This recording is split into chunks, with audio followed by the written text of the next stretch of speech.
Donc n'hésitez pas à nous les soumettre, à nous soumettre vos interrogations, vos questions ou vos points de détail tout au long de la WebEx. À titre d'information, nous réserverons également en fin de session une session de Q&A.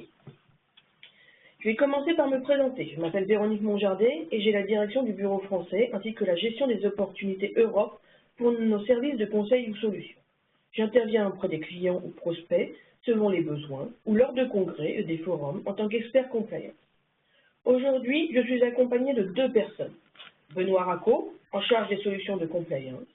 Son expertise et sa connaissance du marché lui permettent de prendre en compte les besoins business et de le transposer en solutions pour la France, mais également pour l'Europe, voire l'Asie. Il commencera la présentation par un constat, le constat effectué par la Cour des comptes, transcrit lors d'un rapport du 23 mars, et donc de la nécessité d'avoir une méthodologie rigoureuse et consistante pour la rémunération des professionnels de santé au sens large, dans le cadre de la France.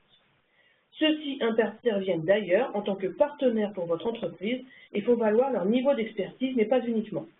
Les rémunérations seront désormais et certainement prochainement publiées selon les dernières discussions relatives au décret de la loi Xavier Bertrand et donc accessibles à tous. Ensuite, nous aurons Caroline Franco, consultante experte en Fair Market Value. Elle interviendra sur la méthodologie et les défis d'une implémentation réussie. Rappelons que c'est un challenge d'entreprise. Différents pôles, depuis les départements Sales and Marketing, R&D, jusqu'à l'expertise légale, interagissent avec les professionnels de santé et par conséquent doivent harmoniser leur rémunération et documenter les exceptions.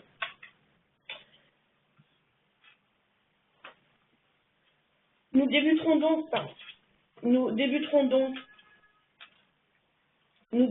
donc cette présentation par un constat effectué par la Cour des comptes et comment la mise en place d'une FMV est importante au travers de la réglementation française par la loi GMOS Bertrand et prochainement la loi Sapin, ainsi que leur challenge.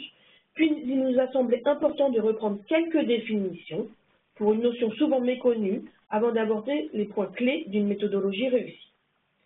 Sans plus attendre, je cède la place à Benoît Racot sur le rapport de la Cour des comptes. Merci Véronique. Bonjour à tous.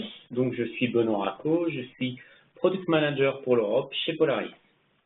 Je vais donc débuter cette session par une présentation sur un point sur la situation française. Ce point de départ sera un document officiel qui a été publié par la Cour des comptes le 23 mars 2016, donc un rapport relativement récent. Quel est le sujet de ce rapport? Le sujet était la prévention des conflits d'intérêts en matière d'expertise sanitaire. Dans quel contexte sommes-nous? Et donc c'est bien le contexte actuel qui tend vers plus de transparence sur les informations liées à l'industrie de santé en général. En effet, ce rapport fait écho à la loi de décembre 2011 sur la mise en place de la transparence, qui concernait aussi bien les déclarations d'intérêt des membres des commissions, les commissions telles que le CEPS ou la HAS par exemple, que la publication sur le site unique que nous connaissons tous très bien à ce jour. La déclaration des liens d'intérêt pour les membres de ces commissions que j'ai citées précédemment concerne des activités dites actuelles ou anciennes qui ont pu être dirigées par les intéressés ou qui ont pu faire l'objet d'un financement par un organisme à but non lucratif du secteur de la santé par exemple. À ce jour et à l'aube de la 6e publication, ce rapport nous a éclairé sur le rôle de l'ordre des médecins. Et ça va être bien là le sujet qui nous intéresse aujourd'hui. Et le rapport pointe plus particulièrement sur le rôle de l'ordre national des médecins. Cet ordre étant à ce jour le plus important en France, on peut le considérer comme représentatif pour l'ensemble des autres ordres et pour l'ensemble des professionnels de santé. En effet, la Cour des comptes révèle que de nombreuses entreprises ont eu et ont des difficultés à faire face à la mise en place de cette loi Bertrand.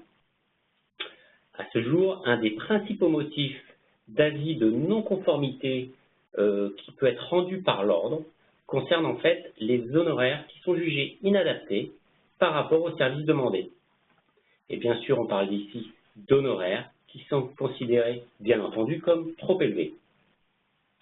Or, comme on le sait, à ce jour, le rejet n'est qu'un avis consultatif que les industries peuvent ou non décider de suivre. Cependant, et pour rappel, un précédent rapport de 2012 pointait déjà le manque de contrôle effectué par l'ordre des médecins et qu'il en résultait en fait un manque de prévention dans les conflits d'intérêts. Ce rapport de 2012 préconisait déjà le renforcement des pouvoirs des ordres. Qu'est-ce que cela signifie, un renforcement des pouvoirs? Le renforcement des pouvoirs signifie simplement que les avis rendus à ce jour ne seront plus simplement consultatifs, mais qu'ils s'imposeront bien entendu à l'ensemble des industriels.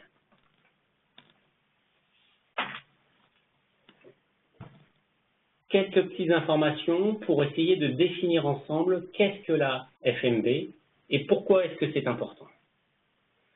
C'est toujours important d'essayer de poser une définition et vous allez voir la définition proposée là, sur la première partie de la diapositive est issue d'un dictionnaire Merriam-Webster qui est un dictionnaire américain. Alors pourquoi est-ce que cette définition est tirée d'un dictionnaire américain? Tout simplement parce que la FMV est une notion beaucoup plus répandue aux USA et que cette notion aujourd'hui en France ou en Europe est relativement nouvelle. Mais vous allez voir, cette notion va rapidement arriver chez nous.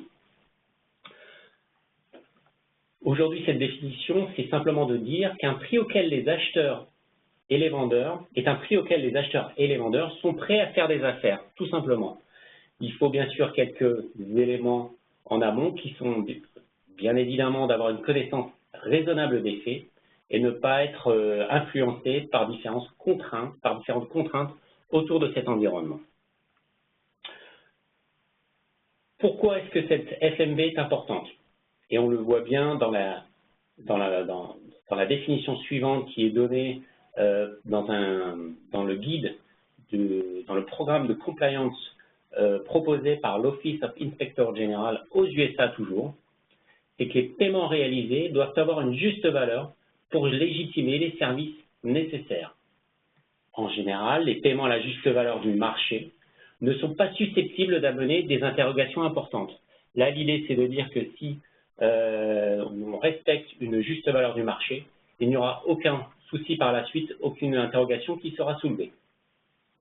Également, les fabricants doivent revoir régulièrement leurs clauses avec les médecins afin de s'assurer que les rémunérations sont faites à la valeur du marché.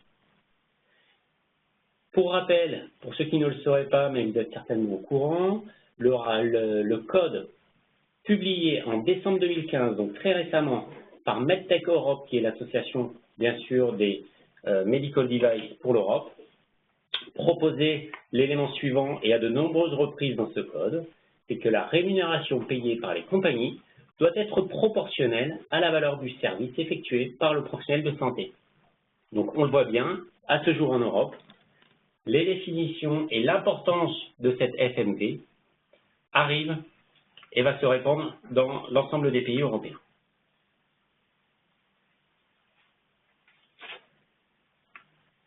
On va vous proposer à présent de faire un petit parallèle entre cette Fair Market Value et la loi française. Trois éléments sont clairement mis en avant par rapport aux lois françaises à ce jour. Les deux premiers sont connus de tous, le dernier peut-être un petit peu moins, mais vous allez voir, il est d'importance. La première loi qui a été publiée en France, qui date de 1993, est la loi des MOS, dite anti-cadeau. À ce jour, l'ensemble de l'industrie pharmaceutique respecte cette loi des MOS, mais elle est amenée à évoluer. L'objectif, pour rappel de cette loi, était d'interdire tous les cadeaux entre les médecins et les industries de santé, afin, bien entendu, de ne pas favoriser telle ou telle prescription.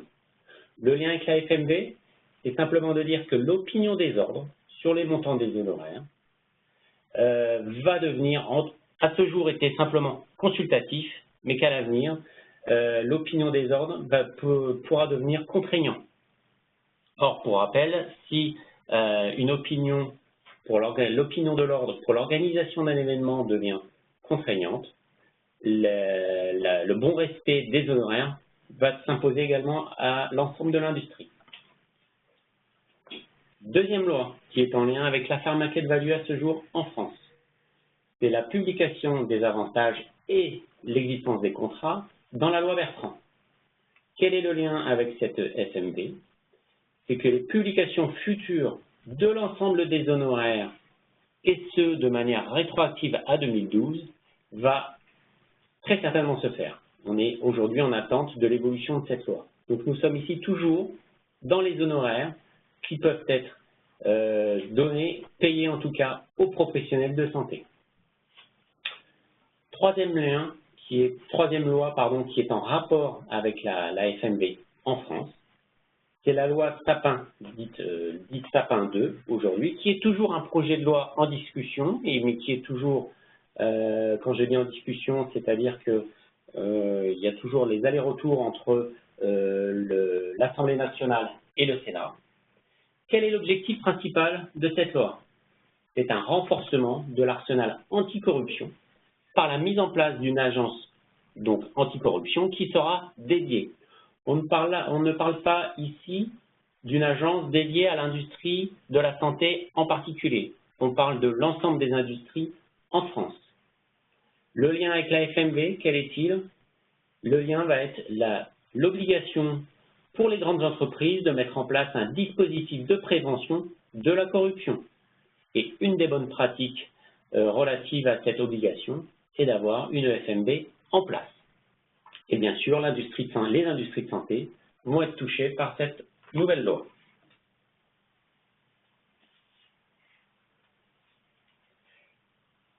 Avant de passer à une présentation sur la méthodologie, je veux vous présenter quelques challenges qui vont s'imposer à vous pour la FMV. Un des premiers challenges, c'est que généralement, l'ensemble de ces projets de mise en place et d'implémentation du FMV dans une entreprise se fait de manière globale. La difficulté qui va se poser à vous va devoir être d'obtenir des tarifs qui sont dits globaux par rapport à votre entreprise. Cependant, il va falloir pour vous les adapter de manière locale. Et on est bien là dans une application globale, des règles globales, mais pour une application locale. Un des challenges également va être de payer de manière homogène des services équivalents. Or, le contrôle des tarifs, et vous allez le comprendre, n'assure pas forcément une application cohérente. Et ça va être un des points de vigilance sur lesquels il va falloir prêter attention. De votre côté, en interne, dans vos industries, il va falloir réussir à associer des critères clairs à des définitions. C'est un des éléments vraiment primordiaux. Définir d'abord la hiérarchie, établir des critères objectifs et surtout mesurables. Et bien sûr, un des derniers challenges principaux va être de conserver les preuves en cas d'audit. Toujours intéressant d'avoir une méthodologie, mais quand vous pouvez être amené à être contrôlé ou à être audité, il faut que l'ensemble des éléments soient justifiables et que vous conserviez les preuves. Donc, d'une manière générale, cette analyse et cette méthodologie de FMV va vous permettre de prendre des décisions qui sont justifiables et durables pour l'entreprise, qui sont bien évidemment contrôlables et qui s'inscrivent dans un programme de compliance un peu plus global. À présent, je vais donc passer la main à Caroline Franco qui va vous présenter la méthodologie. Merci Benoît. Bonjour à tous, je suis Caroline Franco, consultante FMV Europe. Maintenant que nous comprenons mieux les enjeux liés aux rémunérations des professionnels de santé, je vais présenter en détail notre méthodologie de rémunération qui permet d'avoir une approche consistante et défendable en cas d'audit. Notre méthodologie s'appuie sur 4 principes. Le premier de ces principes consiste à rémunérer les bénéficiaires selon la valeur de leur temps, indépendamment de la valeur du service rendu. Cela signifie que la rémunération proposée aux professionnels de santé ne varie pas en fonction du type de service rendu, mais plutôt en fonction de leur temps investi. Notre deuxième principe représente l'importance que nous portons à rémunérer les professionnels de santé en fonction de leur expertise. Comme nous l'avons expliqué, avec notre premier principe, les honoraires versés aux bénéficiaires ne doivent pas dépendre de la valeur du service rendu, mais doivent obligatoirement refléter l'expertise du professionnel engagé. Cependant, il est primordial de rester objectif lors du jugement de l'expertise de ce professionnel. Ce qui m'amène à notre troisième principe, qui consiste à établir des critères objectifs qui peuvent être documentés pour la hiérarchisation des professionnels de santé.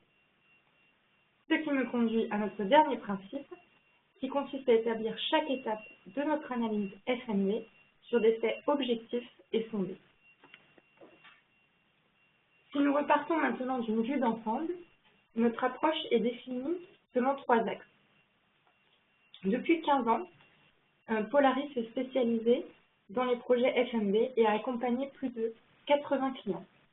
Polaris a développé une méthodologie basée sur 3 axes. Nous considérons qu'il est important de développer des grilles d'honoraires, d'établir un processus de hiérarchisation des professionnels de santé basés sur leur expertise et finalement de proposer des taux fixes pour les services rendus les plus courants afin de proposer une rémunération aux professionnels de santé qui est justifiée. Donc, les grilles d'honoraires servent à définir le montant auquel les professionnels sont compensés. Le processus de hiérarchisation aide à justifier le nombre des honoraires plus élevés des leaders d'opinion. Les taux fixes, quant à eux, servent à harmoniser la compensation des professionnels de santé pour les activités ou services les plus courants. Je vais vous présenter maintenant ces 3 axes en détail, en commençant par les honoraires. Notre approche pour développer des grilles d'honoraires pour les professionnels de santé repose sur 5 étapes. La première étape consiste à analyser les données salariales annuelles des professionnels de santé pour un pays donné sur des bases publiques ou privées le cas échéant. Par exemple, en France, nous nous basons sur des données statistiques issues de l'OCDE, des conventions collectives qui sont accessibles par Légifrance ou des données statistiques issues des caisses autonomes de retraite. Lors de notre deuxième étape, nous révisons les données salariales avec les avantages en nature liés aux professions. Cette étape est importante afin de représenter le salaire complet d'un professionnel de santé. Ceci est particulièrement pertinent lors du développement d'honoraires à un niveau global, puisque notre modèle prend en compte les variations locales des rémunérations et avantages en nature. Par exemple, aux États-Unis, les salaires de base des médecins sont en général plus élevés, mais les avantages en nature, comme le nombre de jours de congés payés par an ou l'assurance maladie qui accompagne les salaires, sont très différents du modèle français. Cette étape nous permet donc d'ajuster les compensations en nature à chaque pays. À l'issue de cette deuxième étape, nous avons ajusté les données salariales avec des avantages en nature sur une base annuelle. L'étape 3 sert à reporter ces données annuelles à un taux horaire, en évaluant le nombre d'heures travaillées par les professionnels de santé. Une fois que nous avons le taux horaire lié au salaire et aux avantages en nature, nous procédons à une 4e étape qui consiste à ajuster ce taux horaire avec une prime pour le service de conseil. Cette prime est une compensation pour les heures de travail supplémentaires que les professionnels vont faire en plus de leurs tâches habituelles pour participer à vos activités. Le montant de cette prime dépendra également du pays dont il est question. Cette 4e étape nous permet d'obtenir une base pour les honoraires pour la majorité des professionnels de santé, au centre de cette diapositive. Une 5e étape complète notre méthodologie pour l'évaluation des leaders d'opinion en ajoutant une prime liée à l'expertise. Nous proposons donc une méthodologie qui compense différemment les professionnels de santé en fonction de leur expertise. La répartition des différents niveaux d'expertise de Polaris se base sur une méthode statistique. Comme vous pouvez le voir ci-dessous, les professionnels de santé travaillant dans un pays sont répartis selon une courbe de Gauss, avec sur l'axe des abscisses le montant des rémunérations des professionnels de santé et sur l'axe des ordonnées le nombre de professionnels correspondants. Nous calculons la base des honoraires pour les professionnels de santé avec une méthode quantitative en fonction de la moyenne issue de cette courbe gaussienne. Ensuite, nous calculons les honoraires pour les leaders d'opinion avec une méthode qualitative. Maintenant, j'aimerais mettre en évidence une différence importante à appréhender. Le processus de sélection et le processus de hiérarchisation sont deux processus différents. Le processus de sélection sert à identifier les professionnels de santé avec qui vous souhaitez travailler. Le processus de hiérarchisation, quant à lui, sert à différencier les différents niveaux d'expertise des professionnels de santé. Il est important de discerner ces deux processus, car bien que le processus de sélection puisse être subjectif, vous décidez avec qui vous souhaitez travailler, le processus de hiérarchisation ne peut pas l'être, puisque ce processus sert à justifier les rémunérations des professionnels de santé. Confondre ces deux processus peut conduire à un manque d'objectivité et être difficilement justifiable en cas de contrôle. Maintenant, j'aimerais vous présenter notre processus de hiérarchisation, qui est notre deuxième axe de méthodologie FMV. Notre modèle de hiérarchisation se base sur 3 différents niveaux. Le niveau 3 représente l'expertise reconnue pour la majorité des professionnels de santé, expertise dite standard. Le deuxième niveau représente une expertise plus approfondie et le premier niveau représente les leaders d'opinion ou KOL, experts dans un pays. La pyramide au centre de cette diapositive représente la distribution de ces professionnels avec lesquels vous intervenez, c'est-à-dire le nombre de professionnels de santé avec lesquels vous travaillez. Au sommet de cette pyramide, nous avons les exceptions. Elles ne dérivent pas directement du niveau précédent. Les exceptions sont peu nombreuses et correspondent soit à des professionnels ayant une expertise rare ou des circonstances de contractualisation exceptionnelles. Par exemple, si un professionnel de santé annule sa participation à un advisory board et vous avez besoin de le remplacer la veille de l'événement, dans ce cas, une rémunération exceptionnelle peut être justifiée. Nous conseillons donc, dans ce cas, de justifier cette rémunération supérieure par le biais d'un formulaire d'exception. Ce formulaire d'exception constitue également une preuve en cas d'audit. La partie gauche de cette diapositive résume les 4 catégories qui permettent de définir le niveau d'expertise d'un professionnel de santé. Nous avons développé ces 4 catégories basées sur notre expertise. La première, emploi et enseignement. La deuxième concerne les publications et essais cliniques. La quatrième, orateur et advisory board. Et la quatrième, association et journaux. Le processus de hiérarchisation que nous proposons est objectif, car ces critères, ces différentes catégories, ne sont pas définis par le laboratoire lui-même, mais par les pairs de l'individu.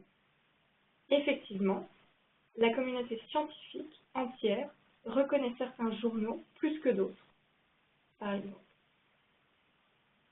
Cela vous permet d'être consistant et objectif et de ne pas être influencé lors du processus de hiérarchisation qui, je le répète, sert à justifier les honoraires versés aux professionnels de santé par des éléments qui pourraient être remis en cause en cas de contrôle. Ce modèle est également flexible. Les critères peuvent être définis, les critères de hiérarchisation peuvent être définis pour répondre aux besoins de votre entreprise. Par exemple, sous la catégorie publications et essais cliniques, il est possible d'ajuster le nombre de publications nécessaires pour atteindre un certain niveau d'expertise. Sous la catégorie associations et journaux, il est possible de déterminer le nombre des journaux dans lesquels les publications sont reconnues, ou encore la période. Par exemple, les publications de plus de 5 ans peuvent ne pas être considérées. Finalement, notre système est simple, car les critères peuvent être issus directement des CV des professionnels de santé. Ces critères sont précis, ce qui permet une exécution simple du processus de hiérarchisation. Maintenant que je vous ai présenté les honoraires et le processus de hiérarchisation de notre modèle, j'aimerais vous présenter notre troisième axe de méthodologie, qui est le développement des frais fixes. L'intérêt majeur des frais fixes est de vous permettre d'homogénéiser les rémunérations des professionnels de santé. On parle, sur l'axe des ordonnées, de l'intérêt personnel du professionnel de santé à participer à vos événements. Il est par exemple plus valorisant de faire partie d'un advisory board et moins valorisant d'être simple orateur. L'axe des abscisses reprend le nombre de professionnels qui peuvent être sollicités. Dans le cadre d'un advisory board, nous pouvons constater, grâce à cette matrice, que vous avez un pouvoir de négociation plus important regardant les honoraires auxquels vous compenserez les professionnels de santé. Les frais fixes permettent d'harmoniser vos activités et de faciliter le processus de contractualisation avec les professionnels de santé. Maintenant que nous comprenons mieux la méthodologie FMV, nous allons nous intéresser à ces trois principaux avantages. Le premier avantage, suite à la mise en place d'une fair market value, d'une méthodologie FMV, est la compétitivité. Vous gagnerez un avantage concurrentiel. Nous savons qu'il est important pour les entreprises d'engager des leaders d'opinion ou des professionnels de santé avec une expertise avancée. Notre méthodologie vous permet d'être compétitif au niveau tarifaire, tout en rationalisant les honoraires versés à ces professionnels. Ceci permet non seulement de rester compétitif en échangeant avec les professionnels de santé ayant une expertise qui correspond à vos besoins, mais aussi d'investir dans d'autres business units. Le deuxième avantage de cette méthodologie FMV est que notre modèle permet l'homogénéisation des honoraires payés aux professionnels de santé, ce qui est facilement justifiable en cas de contrôle et limite le risque de surévaluer les paiements versés aux professionnels de santé. Avoir une méthodologie cohérente vous permet également de développer des relations harmonieuses avec vos partenaires. Le dernier principal avantage de cette méthodologie est l'optimisation de vos opérations. Chaque contrat étant basé sur une analyse objective, cela réduit les délais de négociation et de contractualisation. Maintenant que je vous ai présenté les avantages suite à la mise en place de l'implémentation d'une méthodologie FMV robuste, j'aimerais finir cette partie méthodologique sur l'importance de l'accompagnement au changement lors d'un tel projet. Il est en effet indispensable de s'assurer de l'adhésion des membres des différentes équipes qui utiliseront la FMV. Nous discernerons ici 4 étapes pour cet accompagnement au changement. La première consiste à obtenir l'approbation des taux horaires et de la méthodologie FMV en général par vos équipes. La deuxième est de confirmer les différentes responsabilités liées à la nouvelle méthodologie. Qui va mettre à jour les taux? Qui valide les exceptions? Ensuite, une étape importante est de documenter le processus de fair market value avec des procédures descriptives telles que SOP. Finalement, il est primordial de former les équipes à la bonne utilisation des taux et de la méthodologie, à la connaissance des responsabilités de chacun et enfin aux bonnes pratiques liées à cette méthodologie. Maintenant que je vous ai présenté l'analyse méthodologique liée à la FMV, je vais laisser Véronique vous présenter nos services. Donc rapidement, vous avez compris que cette analyse méthodologique doit être rigoureuse et objective, et ensuite elle doit être accessible à tous pour assurer une gouvernance de processus et d'utilisation. Il est possible d'accéder à cette méthodologie de détermination FMV et donc à la hiérarchisation des professionnels, soit par des solutions simples du type fichier Excel, ou par un portail récemment développé et disponible à tous. Le portail que Polaris a mis en place ou HCPM, Healthcare Professional Management, pour la gestion des professionnels de santé, est disponible via une connexion Internet. C'est donc une solution dite SaaS, Software as a Service, et donc depuis n'importe quel poste sécurisé, il permet d'accéder à la fois au module de hiérarchisation des professionnels de santé ou celui du calcul de la FMV. Pour un professionnel de santé, il sera donc facile d'accéder à son niveau d'expertise afin d'en déduire sa rémunération et donc du calcul du taux horaire par lui-même. Ce portail, comme je vous l'ai dit, est aisément déployable à l'international pour prendre en compte bien sûr le taux local dans le cadre d'une interaction cross-border. Le portail a été designé selon un workflow de gestion depuis la sélection du professionnel, sa hiérarchisation et la détermination de la fair market value ou, le cas échéant, la demande d'exception documentée.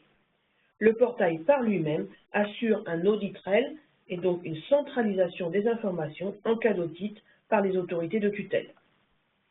Je vous propose une rapide démo de la solution, c'est un très court, c'est juste pour vous montrer la simplicité d'utilisation. Donc c'est un portail qui peut être customisé avec votre propre logo. Elle est en anglais. Il va vous guider sur la sélection du professionnel, son pays, sa localisation, sa catégorie, son titre et le nombre d'heures impliquées pour une activité donnée. Et automatiquement, il va vous permettre de calculer par niveau d'expertise la tranche moyenne jusqu'à la tranche maximum de rémunération. Donc vous avez compris que la détermination de la fair market value doit rester objective et peut vite devenir complexe au sein d'une structure qui doit rester innovante.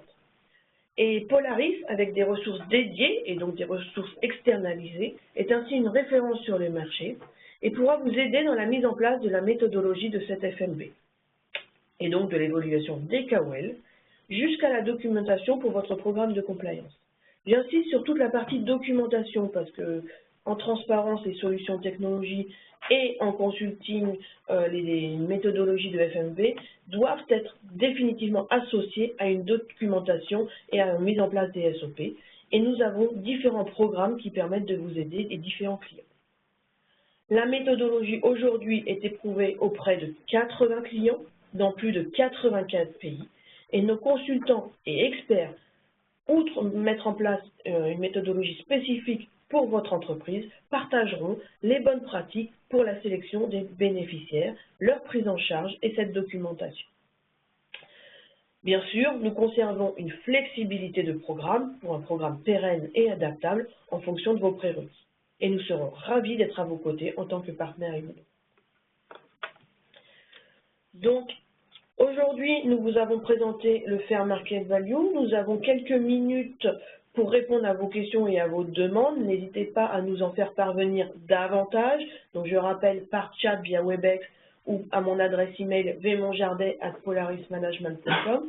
Nous avons d'ores et déjà reçu quelques questions. Donc, je vais me retourner vers Benoît pour voir un petit peu quels sont les types de questions qui ont été posées. On va sélectionner les plus récurrentes. Et nous vous ferons suivre, si nous n'avons pas le temps de répondre à toutes les questions, par email associé à l'enregistrement de la Webex, ces informations. Donc Benoît, est-ce que tu as une première question? Alors en fait, il y a deux personnes en ont parlé tout à l'heure, effectivement. Il y en a une question pour savoir quels sont les pays dans lesquels il existe une méthodologie pour la FMV. Donc, je vais prendre la question, Caroline. Donc, notre méthodologie est simple et modulable, comme nous l'avons déjà défini, à travers différents clients et à travers différentes analyses. Nous avons déterminé cette Fair Market Value dans plus de 80 pays. Je crois qu'on a une slide en appendice qui va nous permettre de visualiser cette couverture. Donc 84 pays qui correspondent à la fois à des pays bien sûr européens, mais également en Asie et en Afrique, au Moyen-Orient en Amérique et en Amérique latine. Donc vraiment, ça vous permet d'avoir un programme compliance non seulement au niveau local, mais également pour toutes les activités cross-border qui apparaissent de plus en plus importantes. Donc savoir comment rémunérer, si vous faites un advisory board, une personne et un expert d'un autre pays est toujours important. J'espère avoir répondu à la question. Une deuxième question? Alors, j'ai eu une question. Alors, combien de temps dure un projet FMV? Alors, tu veux le faire, Caroline? Vas-y, je t'en prie. En tant que consultante, j'ai participé à plusieurs projets FMV en Europe et en Amérique. Les projets FMV sont en général de courte durée. Nous parlons d'un projet entre 4 à 6 semaines pour un pays. Cependant, la durée du projet dépendra évidemment de l'étendue du projet. C'est-à-dire que si nous implémentons la méthodologie dans plusieurs pays, puisque notre méthodologie s'appuie vraiment sur l'accompagnement au changement, le projet sera de plus longue durée. Nous parlons par exemple pour une trentaine de pays d'un projet entre 6 à 10 semaines en fonction des différentes disponibilités de vos équipes en interne pour participer au projet.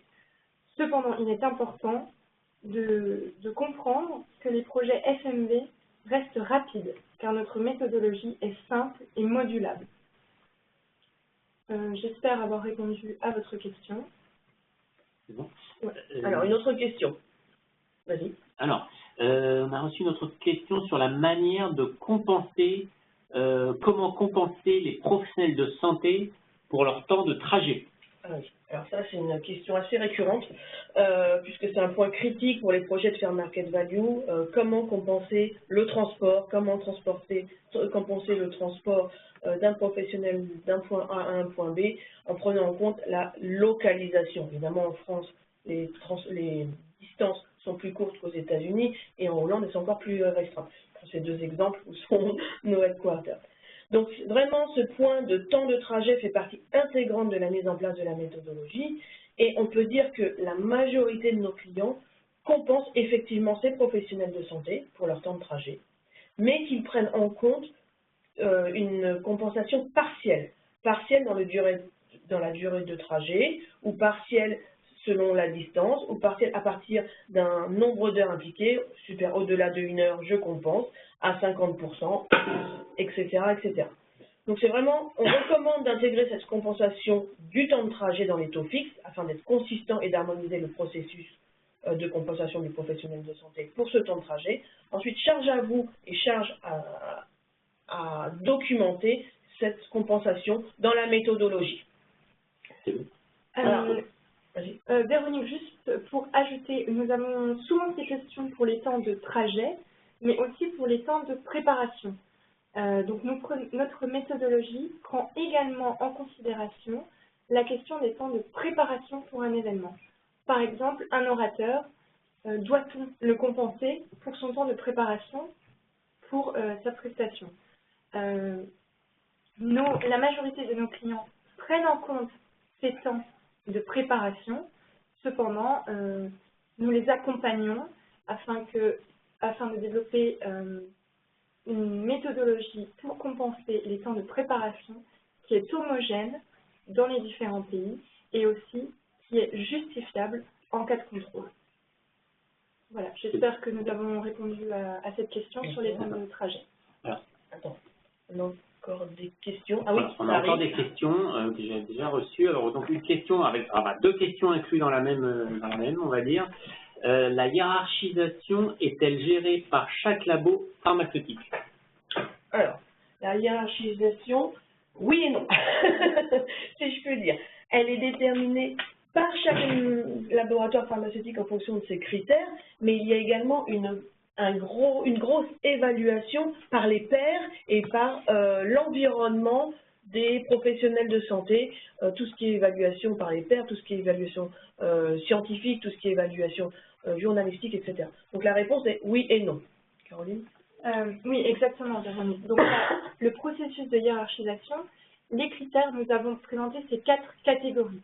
Nous pensons que ces 4 catégories représentent vraiment les différents choix de carrière que peut faire un professionnel. Par exemple, sous la catégorie emploi et enseignement, nous allons nous intéresser aux professionnels et à savoir est-ce qu'il pratique seulement sa spécialité ou est-ce qu'il enseigne également à l'université. Ensuite, par exemple, dans ce critère, l'entreprise peut décider avec nous, selon des critères toujours objectifs, quelles universités sont reconnues plus que d'autres. Et bien sûr, nous allons toujours faire le parallèle avec les pairs de ces professionnels de santé. Qu'est-ce qu'ils reconnaissent le plus? Donc, c'est-à-dire que notre méthodologie, pour le processus de hiérarchisation, est objective, mais également prend en compte les besoins des entreprises, des laboratoires. Une autre, la suite de la question. Je vais te la poser, Benoît. Excusez-moi.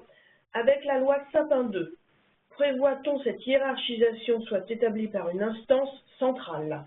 Alors, effectivement, pour faire un point sur cette loi Sapin 2, donc pour rappel, elle est toujours en discussion. Qu'est-ce que ça veut dire? Elle a déjà fait une première étape au niveau de l'Assemblée nationale, elle est passée également au Sénat et il y a une nécessité de faire également un nouveau retour à l'Assemblée nationale. Donc, c'est toujours en discussion. Qu'est-ce qu'elle prévoit cette loi? Elle prévoit clairement la mise en place d'une agence nationale. L'agence nationale va être en charge notamment du contrôle de l'ensemble des actes de corruption, notamment ce genre d'éléments. Par contre, à ce jour, il n'y a aucune en prévision, il n'est pas du tout en tout cas prévu que la hiérarchisation soit établie par une instance centrale. À mon sens, ça va peut-être s'appliquer au fur et à mesure si les montants sont publiés sur le site central, si ce genre de choses, voilà, s'il y a des choses qui sont mises en place effectivement et qui amènent à une certaine homogénéité, peut-être que le marché va lui-même se réguler, et notamment sur les montants, certainement. En tout cas, la loi ne prévoit pas à ce jour que ce soit géré par une instance centrale, mais à définir avec le texte final. J'espère avoir répondu à la question. Encore une question. Alors, une question pour Caroline. Quelle référence utilisez-vous pour développer, je crois qu'on a répondu déjà, c'est pas grave. Quelle référence utilisez-vous pour développer votre méthodologie en France? Donc, comme nous l'avons expliqué, il est important de s'adapter au pays en se basant sur des sources locales. C'est-à-dire que notre méthodologie va vraiment prendre en compte les rémunérations dans un pays donné, les rémunérations des professionnels de santé. Nos honoraires en France sont développés à partir d'informations disponibles publiquement. Donc, comme je vous l'ai expliqué, nous voulons vraiment baser notre analyse sur des faits objectifs. Donc, nous nous basons sur des données dites de référence, telles que celles de l'OCDE, celles des conventions collectives accessibles par Légifrance ou des caisses autonomes de retraite. J'espère avoir répondu à la question concernant les sources pour notre les références pour notre méthodologie pour la France. Alors, on a encore le temps pour une dernière question, je pense, puis après, vous n'hésitez pas à envoyer vos questions à mon adresse email, on poursuivra par écrit avec l'enregistrement du WebEx. Hein. Donc, on va prendre la dernière question encore pour Caroline, désolée, c'est beaucoup de méthodologie. Quels sont les risques lorsqu'on confond le processus de hiérarchisation et le processus de sélection des professionnels de santé, parce qu'il a été difficile a priori de bien comprendre, et c'est vraiment la base de la méthodologie de FMV. Donc, est-ce que tu peux revenir sur ce point-là, s'il te plaît? Bien sûr. Donc, le risque, en résumé, c'est le manque d'objectivité. Il est important de comprendre la différence entre ces deux processus. Le processus de sélection des professionnels de santé sert vraiment à choisir avec quel professionnel vous voulez travailler. Alors que le processus de hiérarchisation sert à définir un niveau d'expertise pour un professionnel afin de le rémunérer d'une façon appropriée. Le processus de hiérarchisation fait partie de notre méthodologie FMV car il permet d'associer à un professionnel de santé un certain niveau d'expertise et donc de le rémunérer à un taux défini. Donc, typiquement, en cas d'audit, le processus de hiérarchisation va être contrôlé. Le processus de sélection ne fait pas partie de notre méthodologie, puisque vous pouvez souhaiter travailler avec un professionnel sur des critères subjectifs. Par exemple, dans le cadre des medical devices, vous pouvez sélectionner un professionnel de santé parce qu'il travaille avec votre produit.